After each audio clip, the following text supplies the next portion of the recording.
Is it like Figma for video? It's like Figma for video. All right, we can go. Yeah. All right, give it up for Luke. Thank you, Paul. It is so exciting to be here. Paul and I have been friends for a few years now, and it's been really cool. It's one of, every once in a while you meet people over the internet, and then you become friends in real life. And Paul's one of those friends where we were just working on very similar things, and just really connected over the technology. And it's been fun to go to his events in New York and see the things he's been doing online. His browser digest got me my lead investor for my last round, so he is moving and shaping the world through what he's doing just outside of even the technology, which is really exciting, and the community that he's building.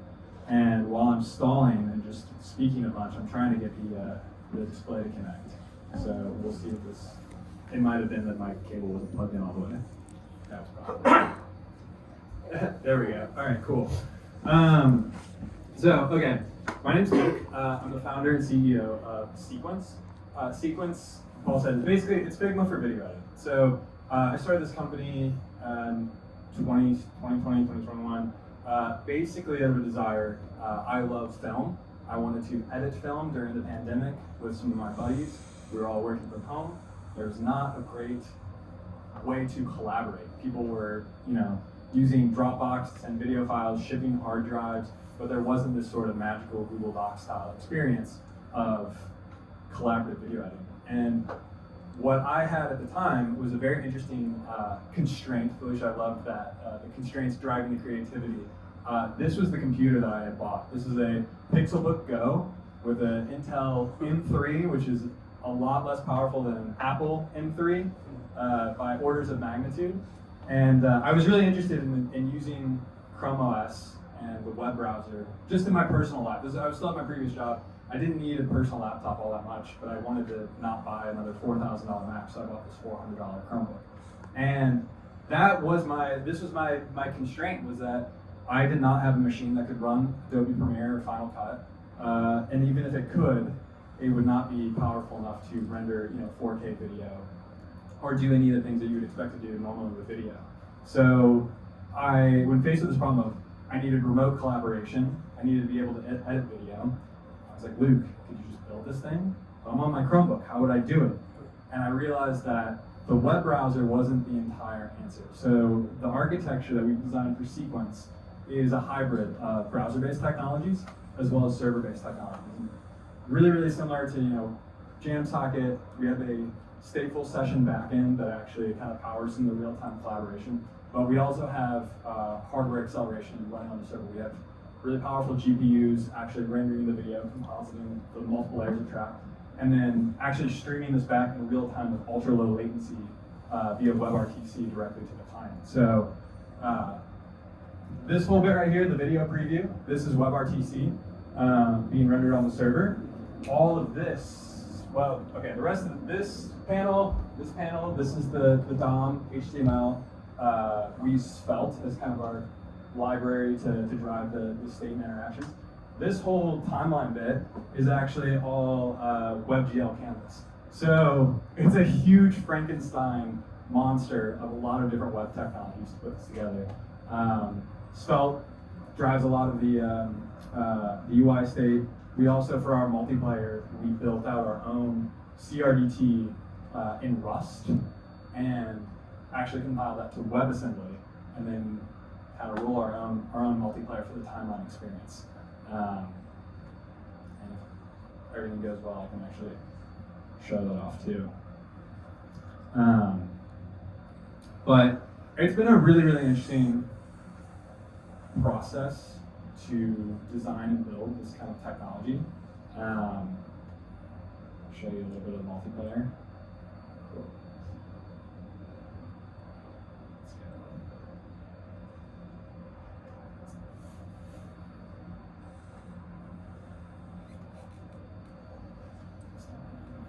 So, very, very simple, kind of, using WebSockets, able to drag, clips back and forth across both. Each person has their own, not only their own timeline view, but also their own rendering session. So different people can view different segments of the timeline at the same time. And this posed all sorts of challenges from a UX perspective. If you have multiple people in a timeline simultaneously, how do you prevent them from stepping on each other's toes? If somebody's at the beginning of the timeline working, somebody else is at the end, how do I if I make changes up here, how do I make sure that that doesn't affect the person on the other side? So we have like a really unique heuristic that we use to actually shift the timeline as you're moving and make changes upstream. Because everybody's been in a Google Doc before where somebody's up at the top, they paste a bunch of stuff in, it pushes you down.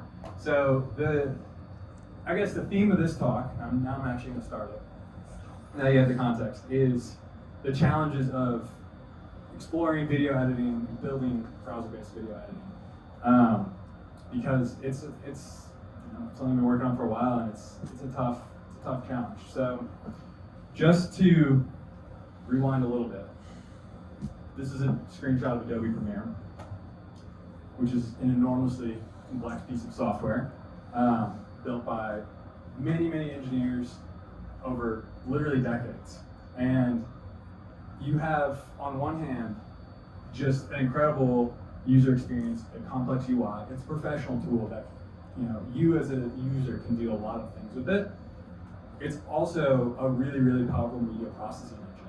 And there's a lot of math and science that goes into decoding video formats, mutating the actual graphics there to apply effects, to composite. So you have this blend of like building a very powerful app for a human, and then also doing like pretty incredible like media processing. And for Sequence, we're like, okay, let's try to do all of that, but using technology designed for displaying markup pages from like the 90s, right? And obviously, the web has gotten so much more advanced over the past. I don't know how old the web is. I probably should know that if I'm speaking here. Starting with like UI, UX challenges. I think you saw Sequence during that whole demo, and like these are some of the things that we thought about. In building. How do you make a professional web tool feel as good, if not better, than a native tool? I think this is one of the things that Figma is well known for. It's like they built a web app that feels just as good as a native app. And you have all these things of like, how are you thinking about loading your data, caching or prefetching assets so that way things aren't just like popping in and out of existence? How do you do high performance graphics? Do you need to use Canvas? Do you need to use WebGL? How do you mix that with the DOM, even in the same UI? That was one of the things we had to figure out. I think this is another really great one that we're starting to work on. Rich text. Everybody kind of, I don't know if I'm speaking for everybody, but using tools like Notion, like Linear, even I guess Facebook, was one of the first apps where I think I did like, you can do the app mention someone, and then now I kind of expect every productivity tool to like allow you to app mention. But how do you even make your app be able to go and fetch that user information to put the tag right inside like your text field? Like all of these things are really hard to do in the web browser, and a lot of times we're kind of bringing things in the wheel over and over again. And then the other part of building a video editor is you do have the classic video challenges as well. And this is where we kind of didn't go in a pure web direction, but decided to take a more native approach. There were three kind of categories of things that kind of go into these video challenges. One, if you're building a video editor, you're usually not playing back media linearly. You're taking a bunch of different subsets of clips, you're rearranging them, playing them out of order, sometimes playing them in reverse. That's an interesting challenge. How do you decode, play that media back? A lot of times you're applying effects or filters onto that media, and then as well, you usually have multiple tracks or different pieces of these media that you're playing simultaneously, and you want them to be put together. So some of the things that you can do in the browser for media playback, you have the obvious video element, current time. API doesn't really do frame accurate seeking. You have web codecs now, though, which does give you frame accurate seeking, but there isn't APIs for demuxing. Typically, video files will come in these container formats like MOVs, B4s, that you actually need to find the different slices of data that represent the video or the audio and then decode those using the appropriate decoders. you can now ship some decoders using WebAssembly, but usually it's pretty heavy on the CPU. And so these were things that we looked at as building a professional grade tool, realized, hey, web browser isn't quite ready yet for nonlinear media playback. So this is one of the reasons why we actually decided to go, hey, let's put this in a stateful session backend, do all this decoding work on the server, and stream it back in real time. This also goes for, this is editing stuff, I'm gonna skip that. But effects and filters are kind of similar. It's a tough graphics challenge. I'm really excited that WebGPU is now shipped. We've been looking a lot into how to use WebGPU in our next iteration of our media engine and what that might look like. But you can actually still do a lot in the browser itself using WebGPU, especially if you're not copying the video buffers around between the CPU and the GPU, and that's another thing to keep in mind. We also have some newer technology in WebAssembly, the SIMD, that can be used to speed up effects that require matrix math. I've seen some really, really cool stuff with that, with I think what some of the image editing tools like Lightroom for the web is doing. And then compositing and mixing. This is interesting. There's similar challenges for the UI and how you might want to present multiple pieces of media simultaneously. And I really liked, again, Felicia's approach with how would you scale down the super high resolution image, composite the video on top of it. I thought that was a really clever approach. I think at the end of the day, one of the things, like in whether you're trying to do media playback or an application itself, really paying attention to what are the APIs in the browser, how do those work, what is the painting order, what things are going to trigger layout thrashing that are going to really, really throttle your frames per second, which in the context of video is obviously not good for playback, but as a user, if you're throttling your frames per second for your UI, that's another way that something just doesn't feel as good. So there's always trade-offs depending on the approach that you take, but definitely a hard challenge. And again, this is one of the areas where we decided to go with native code running on the server using OpenGL and CUDA to do some of this work rather than offload that into the browser itself, or we're offloading on the server. So that's kind of the approach that we take at Sequence. Server-side rendering a lot of this by leveraging native stuff and then streaming over WebRTC.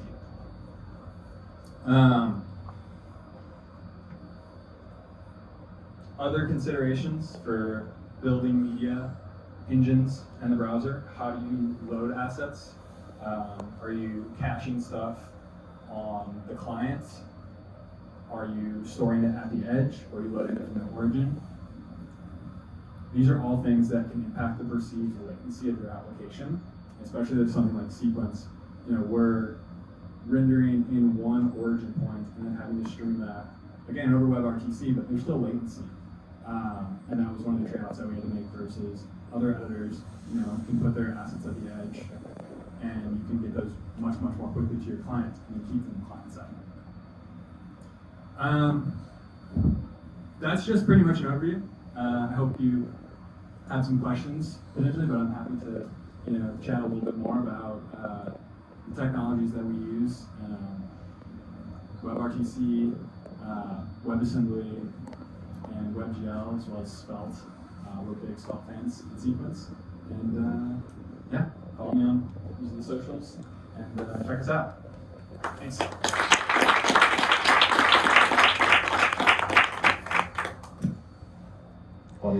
I do have a question. Can you talk more about the CRDTs? Yes. Okay. So we actually have filed a provisional patent on our approach, so I can talk about this now. CRDTs are really, really interesting. For those who don't know what CRDT is, it stands for conflict-free replicated data type, and it's really just a classification of kind of a type of collaborative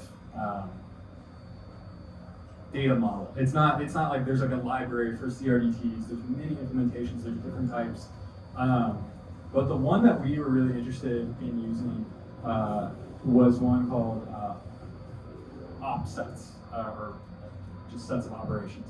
And we had a really unique constraint. So Figma popularized kind of hijacking CRDTs a while back. They wrote a blog post about it. It's hugely influential. They kind of talked about the trade-offs with like how Google Docs worked. And then their approach were basically put a server in the middle to kind of intercept commands and handle conflict resolution. One of the things back in 2020 that was really difficult with CRDTs was how do you reorder items in a list? And the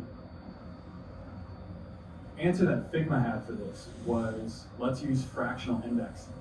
And basically the server was going to be authoritative, and basically each item in the list has an index, and then if you want to insert an item in between two other items, it would basically give it, like if you had items like indexes of like 1 and 2, and you want to move something in between them, that new item would have an index of 1.5. And you kind of just order based on that, and the server could arbitrate any conflicts. And that works really, really well.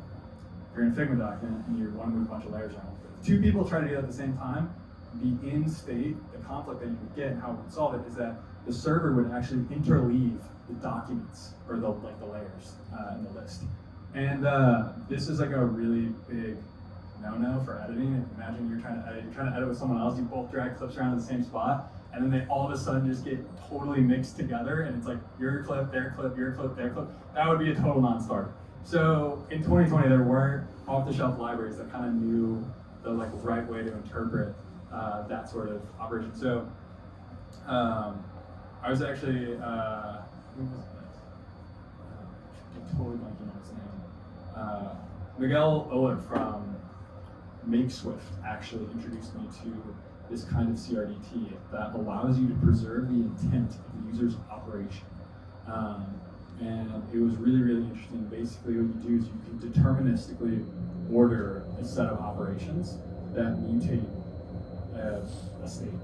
And as long as you basically get all the operations and you replay them in the same order, you arrive at the final state as everybody else. And you can build any data model with this. And so we took that approach and built our own CRDT to basically implement that timeline ownership. So it actually allows us to have multiple people moving clips around simultaneously, and the intent of the order is preserved regardless of what kind of actions you're taking. Question in the back. Did you say that the timeline was WebGL? The timeline is WebGL, yes. Can you talk a little bit about how you build UI in WebGL, like accessibility, responsiveness, how does that work? Yeah, it's tough. It's not as responsive or accessible. We actually have a really big challenge with end-to-end testing with this because it is because there aren't those same sort of DOM attributes that you can latch onto and hook into. So we honestly don't have great answers for this. It's been a huge pain in our butts to try to figure out when we're doing our automated testing. I think it's kind of just hard coded to we have a Mac sitting in one of the employees' apartments that's running Playwright, and it will basically it has I think it just has the coordinates of how big that window is, and it will literally just know I need to pick up this clip here and move it this many pixels over, and that's pretty much how it's pretty terrible. So I don't have a great answer. It's something we're working on, and there's ways that we can expose some of our data model and hook into that to make this more accessible, but I don't have an answer yet.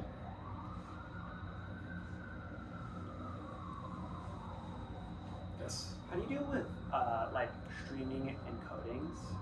Do you have to deal with that? What happens if you get encodings that you don't recognize? How do your calls work with that? Are you talking about the input assets Yeah. in the project? Yeah, so this was another reason why we decided to go server first for the rendering. Because there are, even as web codecs is making it possible for web browsers to ship more decoders for different media formats, they still have to be implemented by the web browser. And so one of the things that we do by rendering everything natively is we can move a lot faster on implementing the decoders. And there's so many more native libraries for that course, but there's also many others, including some SDKs that are hardware accelerated. So we can actually put those in on the server and basically handle the compatibility there. And so it doesn't matter if the user's web browser can interpret that format, because we just handle everything with fixed hardware and fixed software on the server side. All they need is just H.264 decoding to get the WebRTC preview stream. That's it. David. What sorts of things can you, like what sorts of things do you do in session backend, and what sorts of things can you manage to do just right on the client for Travis? That's a good question. I mean, we do a lot of the, it's interesting, like the session backend handles a lot of the persistence of state, whereas the clients themselves handle the, I would say they're actually responsible for the conflict resolution, which I think is a little bit different with our multiplayer approach versus other tools that actually will use their session backend or server to handle conflicts. We just designed the data model in a way where it doesn't get conflicts. So, but I think that's kind of one difference in an area where we don't use the session backend where we probably could. Yeah.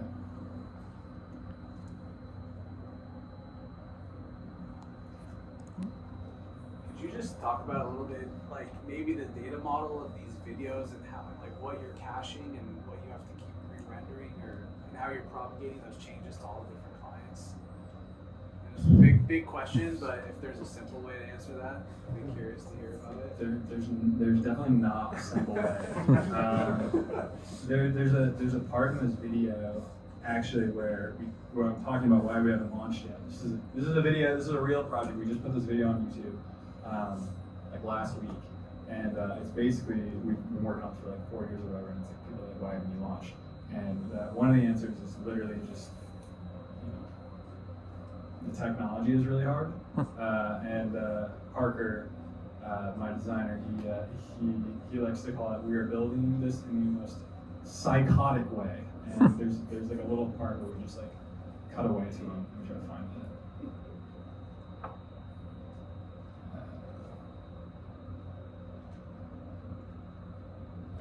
Yeah, he's just like, yeah, this is actually psychotic. So it's something where there's not like an easy answer to that. I think everything has trade-offs, and there's unfortunately physics are a real thing where these files are so big, especially at the pro level, right? Where you're transferring around gigabytes, and depending on the data center architecture and the size of machines that you're using and what's the storage, there's only so fast that you can move stuff, even within a data center. So, it's a trade-off of where do we create compressed versions and move those around faster, what gets shipped to the client versus what just gets moved around and shuffled up.